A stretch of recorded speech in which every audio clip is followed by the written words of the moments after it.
Pare.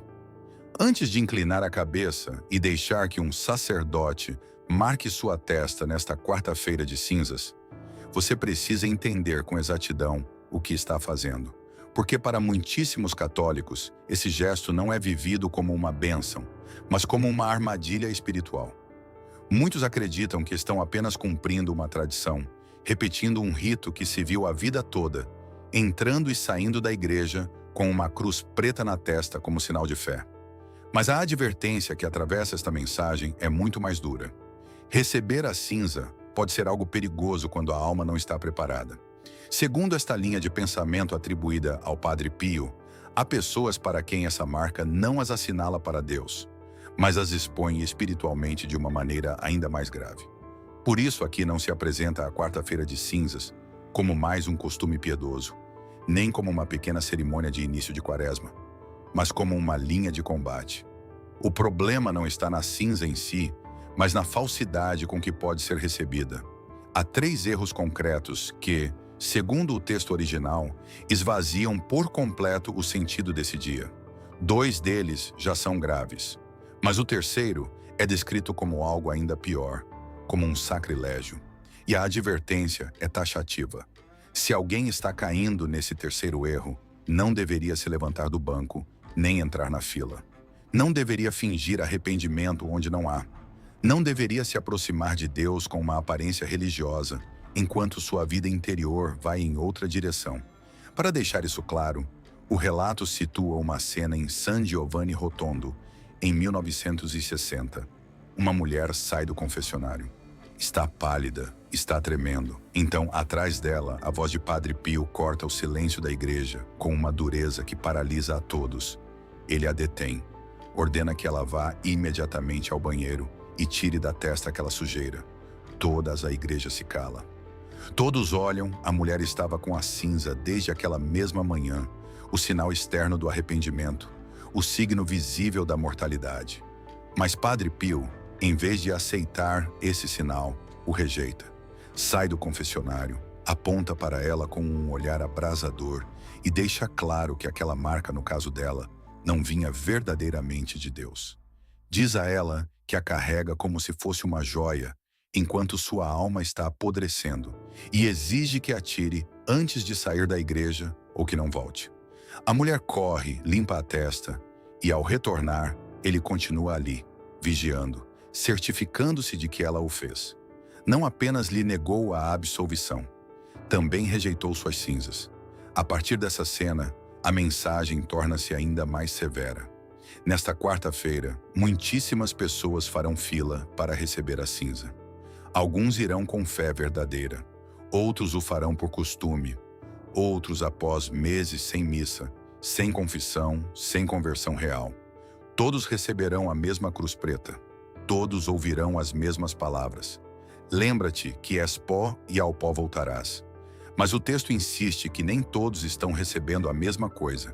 Para alguns, não será uma bênção, mas uma acusação.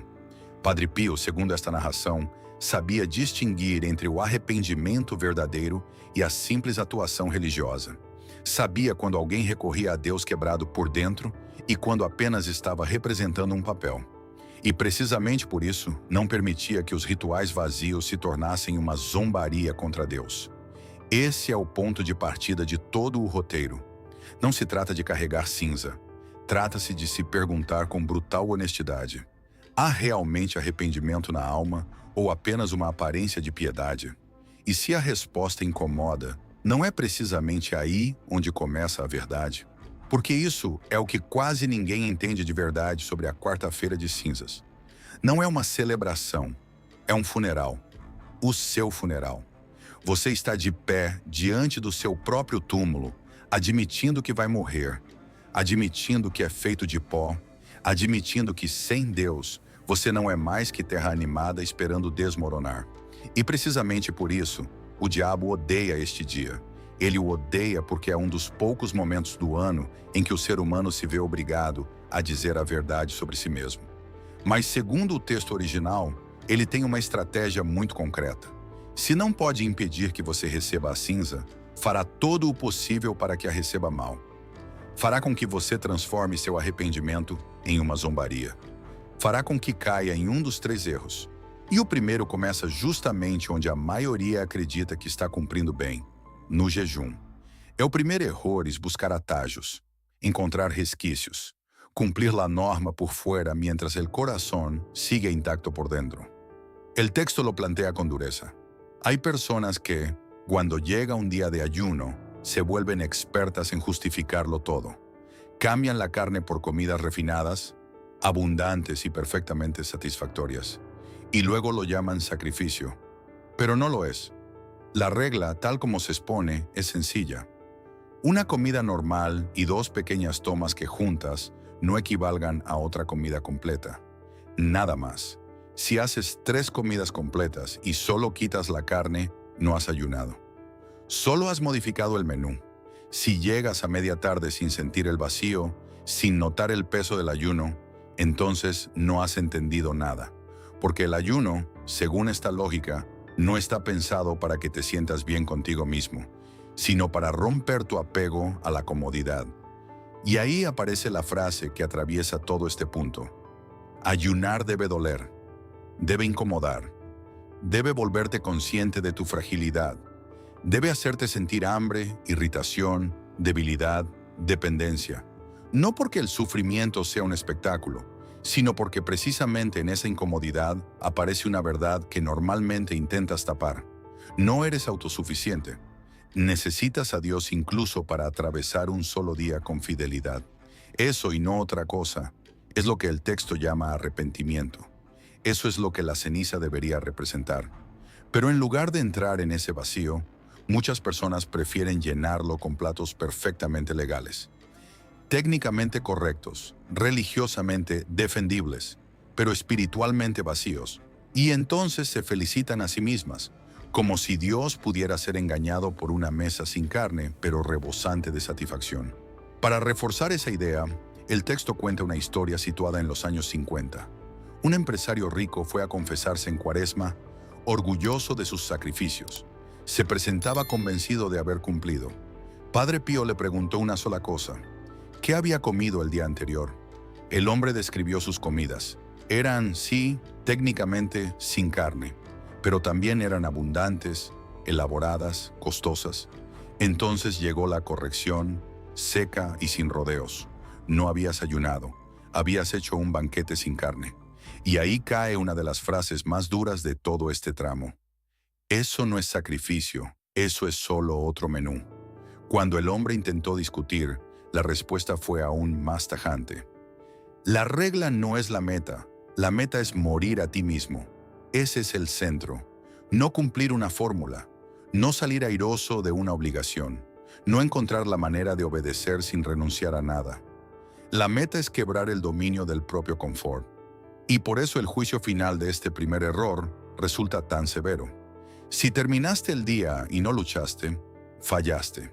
Si no estabas pendiente del reloj, si no notaste el esfuerzo, si no hubo un momento en que tu cuerpo pidió más y tú respondiste que no, entonces no ayunaste. Simplemente comiste menos. El texto incluso lo formula de manera brutal. Dios no se deja impresionar por tu cena elegante sin carne. No se deja engañar por un sacrificio que nunca llegó a costarte nada. Porque el verdadero ayuno no consiste en cambiar ingredientes, sino en tocar el corazón, romper la adicción al bienestar y demostrar que, cuando el cuerpo grita que sí, todavía eres capaz de decir que no. Y esa pregunta queda flotando con toda su fuerza. ¿Vas a buscar la forma de cumplir sin entregarte? ¿O vas a aceptar por fin un sacrificio real? E aí aparece o segundo erro, dos mais comuns e, ao mesmo tempo, dos mais enganosos, a superstição. Você já viu essa pessoa? Recebe a cinza e passa o resto do dia olhando-se no espelho para conferir se a cruz continua intacta. Fica incomodada se apaga, tenta retocá-la, inquieta-se se alguém a encosta e a mancha, como se tivesse perdido uma espécie de proteção invisível. Mas o texto é implacável com essa atitude. Isso não é fé. Isso é magia. Isso é tratar a cinza como se fosse um escudo, como se bastasse conservar uma marca visível durante algumas horas para manter-se a salvo espiritualmente. A ideia central aqui é muito dura. A cinza não é um feitiço, não é um talismã, não é uma força protetora por si só. O texto insiste que, quando o sacerdote diz, lembra-te que és pó e ao pó voltarás, não está colocando sobre você um amuleto religioso, mas enfrentando-o com uma verdade incômoda. Está lembrando a você que é frágil, temporal, vulnerável. Está obrigando-o a olhar de frente para o seu fim. Por isso a cinza não deveria acalmá-lo de maneira superficial, mas sacudi-lo. Deveria despertar temor, lucidez, necessidade de misericórdia. Porque a única coisa que pode salvá-lo não é a marca na testa, nem o gesto externo, nem o rito em si mesmo. É a misericórdia de Deus. Mas muitas pessoas, segundo o texto original, não querem viver esse estremecimento. Não querem que a cinza as confronte. Não querem que as lembre da morte, do julgamento, da necessidade real de conversão. E então a transformam em outra coisa. Uma espécie de medalha de boa sorte. Convencem-se de que, por carregar essa cruz preta na testa, já cumpriram. Já fizeram a sua parte por este ano. Já podem sair da igreja com a sensação de estarem protegidos, de terem encerrado uma conta espiritual pendente. E, no entanto, voltam em seguida aos mesmos comportamentos de sempre. A marca continua na testa, mas o pecado segue intacto. O sinal exterior permanece enquanto a vida interior não muda em absoluto. Aí está precisamente a denúncia do texto. Quando a cinza se separa da conversão, deixa de ser um signo verdadeiro e se torna uma mentira visível. Por isso, afirma-se também que a igreja nem sequer exige conservar a cinza visível durante todo o dia. E essa observação não é secundária. É uma maneira de deixar claro que o centro nunca esteve na duração da marca, mas na realidade do arrependimento. A cinza, diz o texto, não tem poder por si só. É apenas pó. É um símbolo, um lembrete externo de algo que deveria estar ocorrendo na alma. Se essa realidade interior não existe, então o sinal externo não apenas perde o sentido, mas torna-se perigoso, porque passa a ser um disfarce. Uma pessoa pode terminar vestindo uma aparência de penitência, enquanto no fundo continua igual a antes. E isso, nesta lógica, não é inocente. É expor-se espiritualmente enquanto se acredita estar seguro. O texto vai ainda mais longe. Afirma que, quando se tratam as coisas sagradas como objetos mágicos, abre-se uma porta ao verdadeiro inimigo. Porque o perigo não está apenas em entender mal o símbolo, mas em confiar no símbolo em vez de confiar em Deus. O diabo, segundo esta visão, aproveita-se precisamente disso, de pessoas que se sentem tranquilas porque realizaram o gesto correto, porque mantiveram a marca, porque cumpriram externamente. Sentem-se protegidas pelo rito, quando na verdade esqueceram aquilo a que o rito as chamava. E essa é a armadilha. Não é a cinza que salva. Não é o escapulário que salva. Não é o rosário como objeto que protege. São lembretes que empurram a alma em direção a Deus. Se se ignora aquilo que lembram, então podem se tornar não ajuda, mas condenação. Por isso o desfecho deste segundo erro resulta tão penetrante. Se a cinza se apaga à noite e você sente que perdeu algo essencial, é que você a entendeu mal desde o princípio. Nunca esteve destinada a ficar. É pó. Desaparece, da mesma forma que você desaparecerá um dia. Essa é a mensagem. Você não é permanente. Não está protegido por uma marca. Você é vulnerável, está passando, precisa de um salvador. E aí fica a pergunta que atravessa esta parte inteira. Quando recebe a cinza, você está aceitando de verdade o chamado a morrer para si mesmo, ou apenas está buscando um sinal visível que o faça se sentir em paz sem mudar nada por dentro? E, no entanto, o texto não para por aí. Depois de desmontar o engano do falso jejum e da cinza transformada em superstição, entra em um terreno ainda mais sério. A quaresma não é uma estação suave, não é uma pausa espiritual decorativa, não é um convite sentimental a comportar-se um pouco melhor. É combate, é deserto, é guerra. A mensagem insiste que você está prestes a entrar em 40 dias de enfrentamento real e que o inimigo contra o qual você entra não é novo, nem improvisado, nem fraco. É o mesmo que tentou destruir Cristo no deserto. e leva séculos aperfeiçoando suas táticas. Por isso, o texto atinge diretamente uma ilusão muito comum: acreditar que boas intenções bastam. Não bastam. O simples desejo de melhorar não basta. Uma motivação forte no início também não basta. Muita gente começa a quaresma com entusiasmo, com promessas, com decisões solenes e em poucas semanas já voltou exatamente aos mesmos hábitos de sempre. A explicação que o texto dá é clara. Isso ocorre porque entram no deserto desarmados. Levam unicamente vontade e a vontade se esgota. Levam emoção e a emoção muda. Levam impulsos passageiros e os impulsos não resistem quando chega a tentação de verdade. Quando aparece a fraqueza conhecida, quando retornam exatamente as mesmas mentiras que já funcionaram outras vezes. E então tudo volta a desmoronar. Chega a segunda semana, depois a terceira, e para a Páscoa nada mudou, exceto o sentimento de culpa por ter fracassado outra vez. Essa é uma das ideias mais fortes deste trecho. Não basta querer resistir, é preciso estar equipado para resistir, porque o combate espiritual não se ganha com vontades difusas, mas com armas concretas. Aí é onde o texto introduz o Padre Pio com uma força especial. Apresenta-o como alguém que compreendia a guerra espiritual melhor que quase ninguém. Alguém que havia passado décadas dentro dela, que conhecia o peso real do combate, que não falava de maneira teórica nem superficial. E dentro desse contexto aparece o rosário.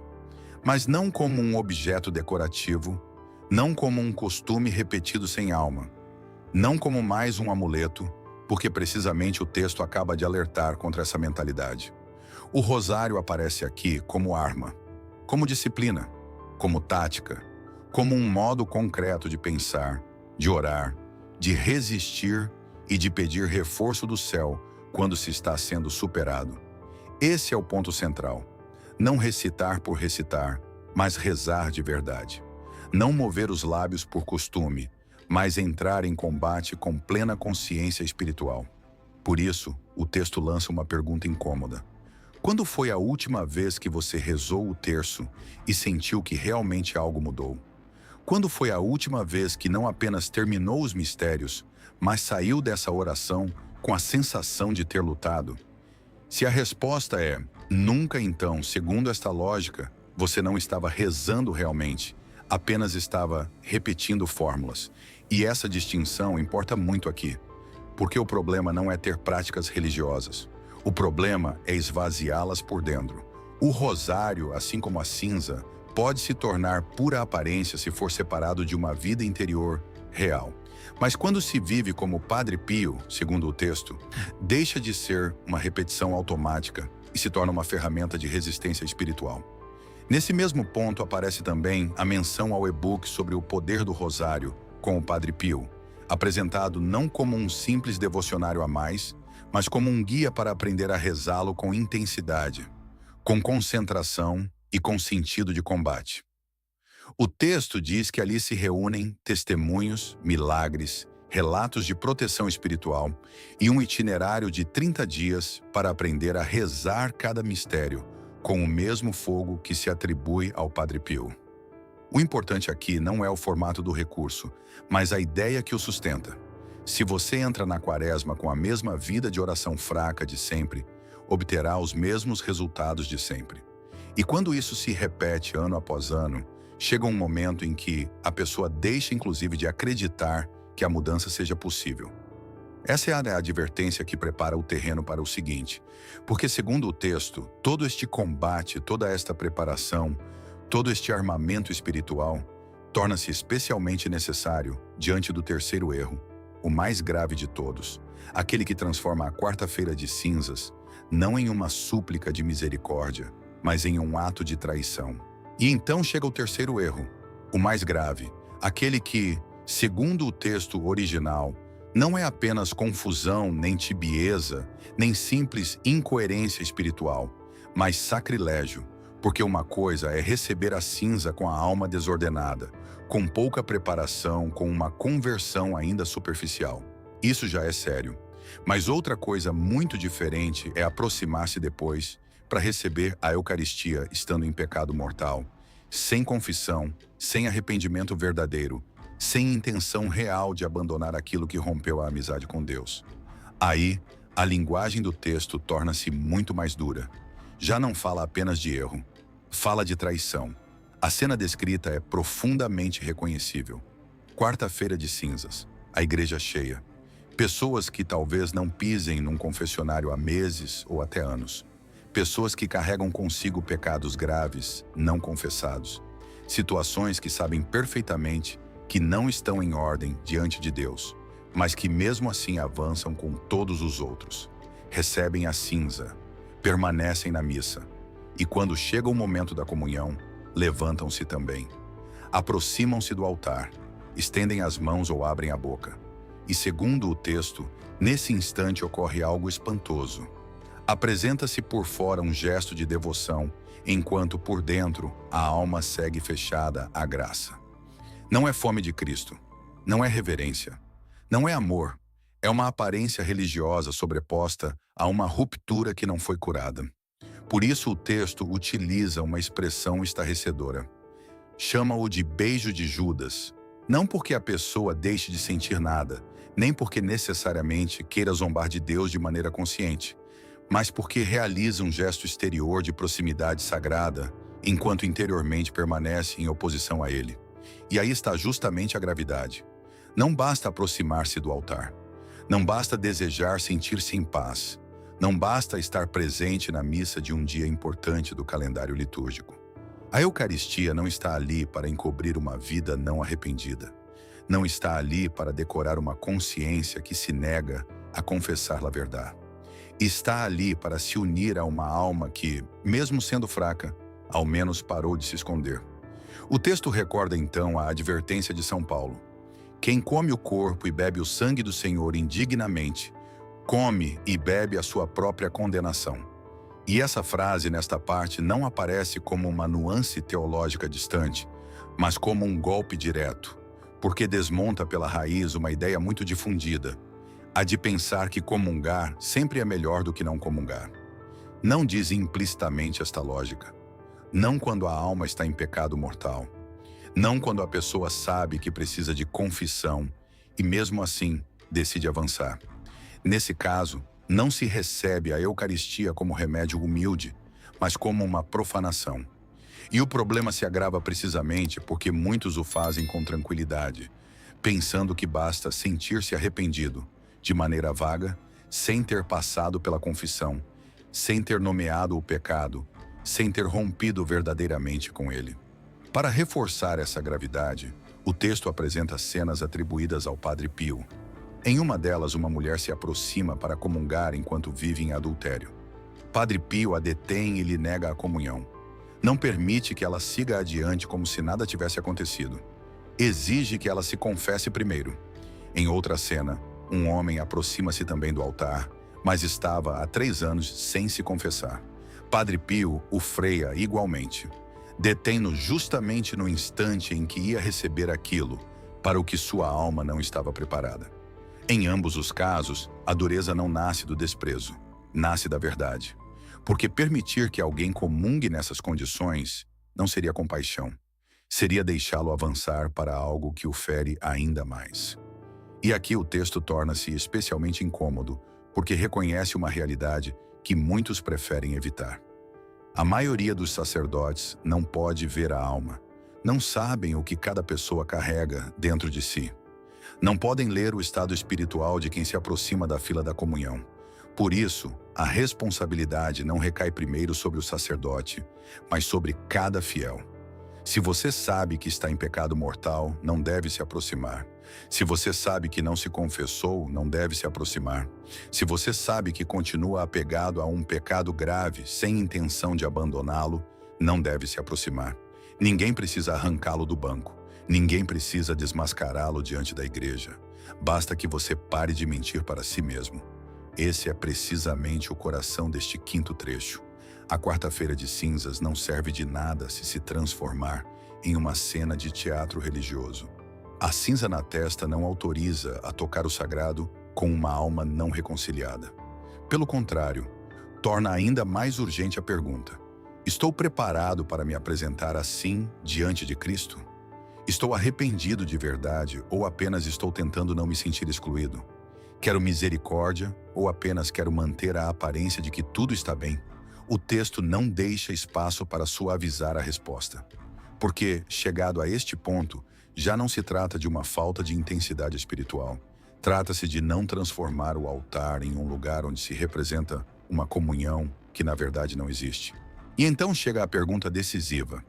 Se você já cometeu um ou até os 3 erros em anos anteriores, o que deve fazer agora? O texto responde sem rodeios. Não começa propondo uma emoção mais intensa, nem uma promessa melhor formulada, nem uma maneira mais solene de viver a próxima quarta-feira de cinzas. Começa pelo essencial. Vá se confessar. Faça-o o quanto antes. Não disfarce nada. Não suavize nada.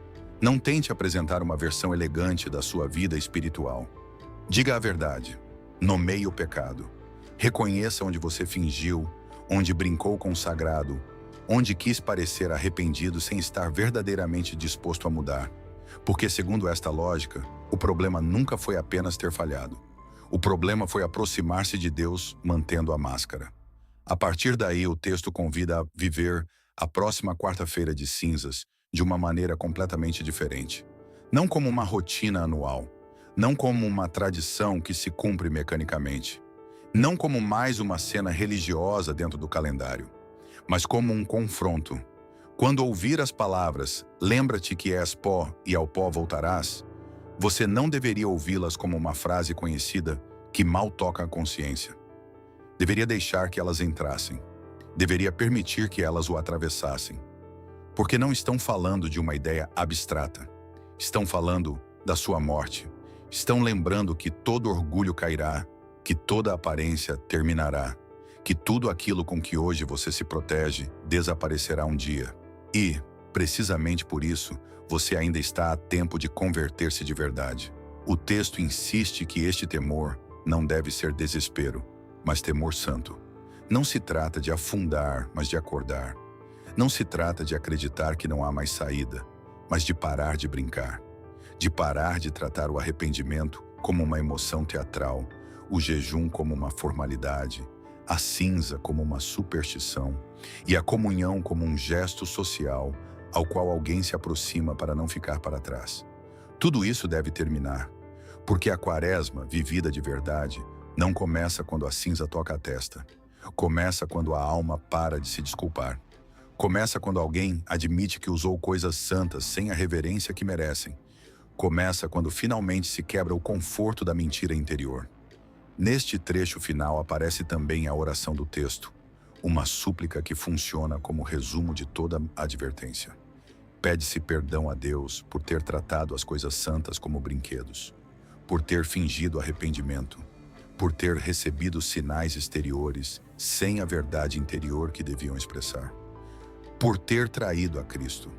Essa palavra volta a pesar com toda a sua força, porque a mensagem não quer permitir uma saída sentimental fácil.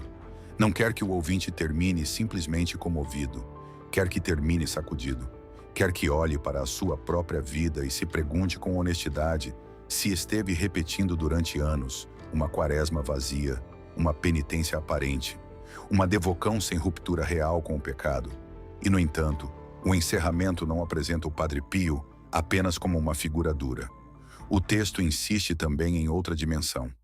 Ele era severo com a hipocrisia, mas terno com o verdadeiro arrependimento. Não esmagava o pecador que confessava a verdade. Não rejeitava a alma que chegava quebrada de verdade. Sua dureza estava reservada para a falsidade, para a máscara, para a manipulação religiosa, para a tentativa de tocar o sagrado sem conversão. Essa é a diferença fundamental. A misericórdia é imensa para quem se arrepende. Há uma porta aberta para quem para de se justificar. Há graça suficiente para quem aceita finalmente deixar de representar um papel diante de Deus. E assim termina a escolha que todo o roteiro propõe. Você pode viver esta quaresma como tantas outras, com cinza na testa, jejum superficial, símbolos esvaziados e uma rotina que não muda nada. Ou pode deixar que este ano seja diferente. Pode jejuar de verdade. Pode renunciar à superstição. Pode negar-se a comungar se não estiver reconciliado e correr primeiro para a confissão. Pode ouvir de verdade que você é pó e, precisamente por isso, voltar para Deus antes que seja tarde demais. Porque a cinza não foi dada para decorar o seu rosto, foi dada para quebrar o seu orgulho. E a única pergunta que resta ao final é esta: quando chegar esse momento e marcarem a sua testa, você estará oferecendo a Deus um sinal verdadeiro de conversão ou apenas uma última aparência?